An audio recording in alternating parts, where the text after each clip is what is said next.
Hello' everyone, সকলোকে মোৰ YouTube channel cbchayanikaলৈ স্বাগতম জনাইছোঁ।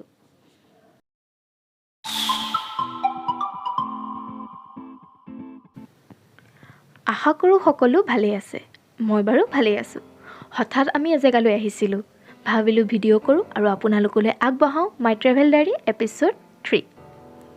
ভিডিঅ'টোৰ জৰিয়তে আপোনালোকে গমেই পাব আমি কেনি আহি আছোঁ।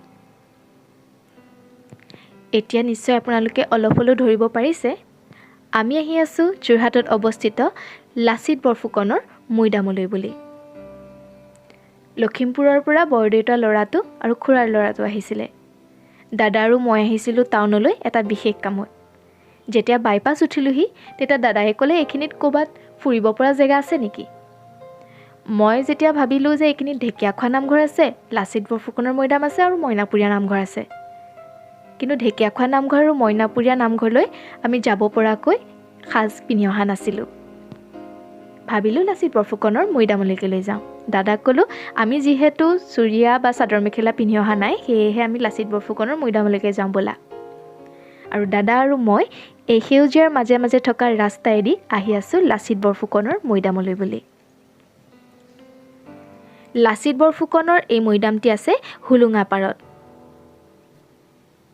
বিহুৰ সময়তে ভিডিঅ'টো কৰিছিলোঁ, কিন্তু আপোনালোকলৈ আগবঢ়াওঁতে কিছু পলম হ'ল। তথাপিও ভাবিছোঁ আপোনালোকে ভিডিঅ'টো চাই উপভোগ কৰিব। আৰু এয়া চাওক, আমি আহি পালোহি লাচিত বৰফুকনৰ মৈদামটি। আৰু এয়া আমি এতিয়া লাচিত বৰফুকনৰ মৈদামলৈ সোমাই গৈছোঁ। সোমায়ে দেখিছোঁ চাৰিওপাশে সেউজীয়াখিনি। যেতিয়া চৌপাশটো সেউজীয়াখিনিয়ে আৱৰি থাকে তেতিয়া ঠাইখিনি সুন্দৰ হৈ উঠে। আৰু এয়া হৈছে টোপ। চাৰিওফালে সেউজীয়া আৱৰি ৰখা এই মৈদামটি ভিডিঅ'ত আপোনালোকে যিমানখিনি সুন্দৰ দেখিছে, সন্মুখৰ পৰা তাতোতকৈও সুন্দৰ।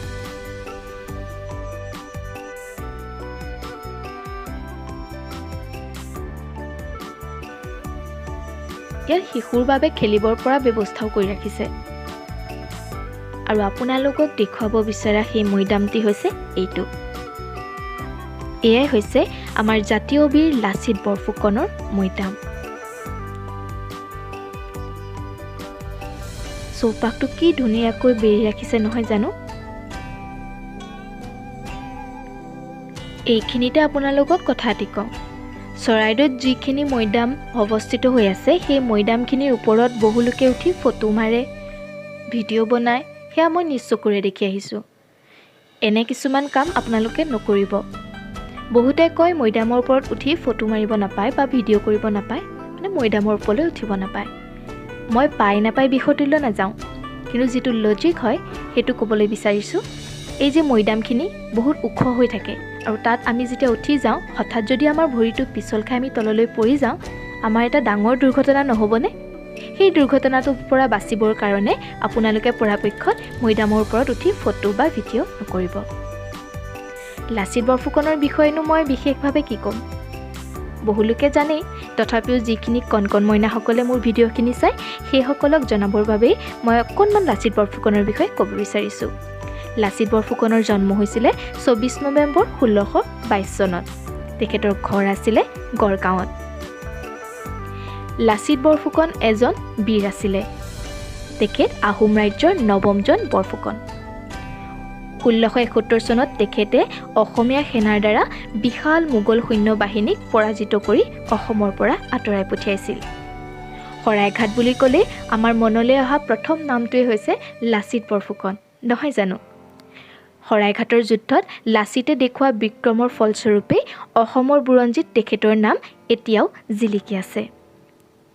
এই লাচিত বৰফুকনৰ মৃত্যু হৈছিলে 25 এপ্ৰিল 1672 চনত কলিয়াবৰত। চমুকৈ শিশুসকললৈ বুলি এইখিনিয়ে মই লাচিত বৰফুকনৰ বিষয়ে ক'লোঁ। আৰু এয়া চাওক লাচিত বৰফুকনৰ এটি মূৰ্তি। এই ঠাইখিনিতে কিছুদিনৰ পূৰ্বে প্ৰধানমন্ত্ৰী ডাঙৰীয়াই লাচিতৰ সেই বিশাল প্ৰতিমূৰ্তিৰ ভাগ উদ্বোধন কৰিছিলে। সেই প্ৰতিমূৰ্তিভাগ দেখুৱাৰ আগতে আপোনালোকক ভাবিলোঁ এই ঠাইখিনিৰ বিশেষ আকৰ্ষণ এই লাচিতৰ মৈদামটিকে আপোনালোকক প্ৰথমতে দেখুৱাই লওঁ, যিহেতু ঠাইখিনি এই মৈদামটিৰ নামেৰে বিখ্যাত। দেশতকৈ মোমাই ডাঙৰ নহয়, এই কথাষাৰ আপোনালোকে নিশ্চয় জানেই। যেতিয়া লাচিতে এৰাতিৰ ভিতৰত গড় বান্ধিব নোৱাৰাত মোমাইৰ ডিঙিটো কাটিছিল, তেতিয়াই কৈছিলে দেশতকৈ মোমাই ডাঙৰ নহয়। এয়াই আমাৰ জাতীয় বীৰ লাচিত বৰফুকন। আৰু এয়া হৈছে দাদাই মোক ফটো দুখনমান তুলি দিবলৈ কৈছিলে, মই ভিডিঅ' কৰি আছিলোঁ। আৰু এয়া আপোনালোকক অকণমান ওচৰৰ পৰা দেখুৱাই দিছোঁ।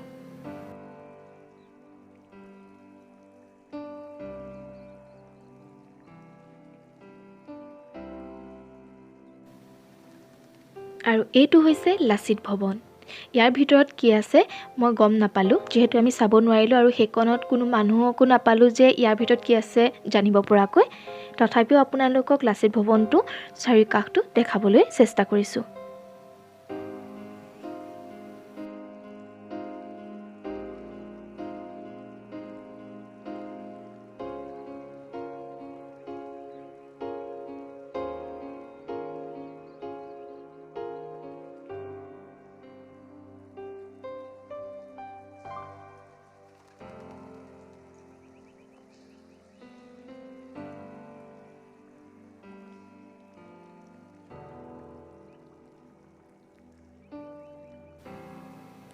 বহুলোকে এই ভিডিঅ'টো চাই থাকোঁতে সেই বিশাল প্ৰতিমূৰ্তিটো চাবৰ কাৰণে অপেক্ষা কৰি আছে, নহয় জানো?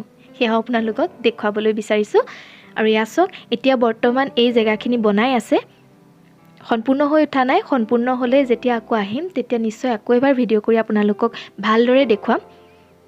তথাপিতো এতিয়া যিখিনি ইমান সময়লৈকে বনাই হ'ল, সেইখিনিকে আপোনালোকক দেখাব বিচাৰিছোঁ। আৰু এয়া চাওক, আপোনালোকক দেখাইছোঁ সেই লাচিত বৰফুকনৰ বিশাল মূৰ্তিভাগ।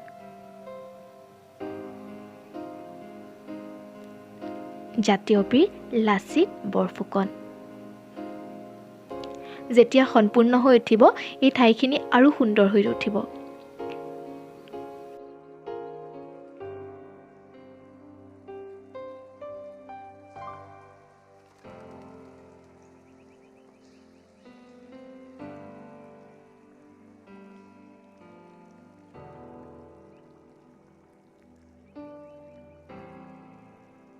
বতৰটো সেইদিনাখন বৰ বেয়া আছিলে, তথাপিতো মাজতে অকণমান ৰ'দটোৱে দেখা দিয়াত ভাবিলোঁ দাদাক এই জেগাখিনিলৈকে লৈ আহোঁ। কিন্তু এতিয়া বতৰটো পুনৰ গোমা হৈ আহিছে, বৰষুণ দিওঁ অৱস্থা। দাদাক ক'লোঁ, বোলা আমি ইয়াত বেছি দেৰি নকৰোঁ, আমি ততাতৈয়াকৈ ঘৰলৈ বুলি যাওঁ। সেয়েহে আমি তাৰ পৰা ওলাই আহিলোঁ।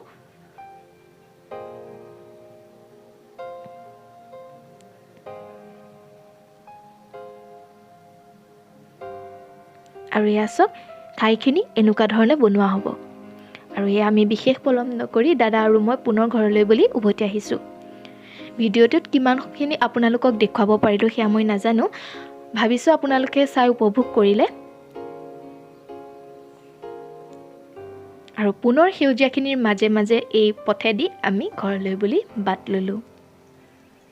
আমি অৱশ্যে হেলমেট পিন্ধি আহিছোঁ দেই, আপোনালোকে নাভাবিব যে আমি হেলমেট নিপিন্ধাকৈ আহিছোঁ।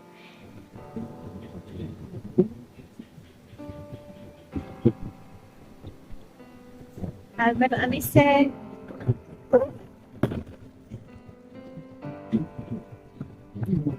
ধুনীয়া ৰাস্তা।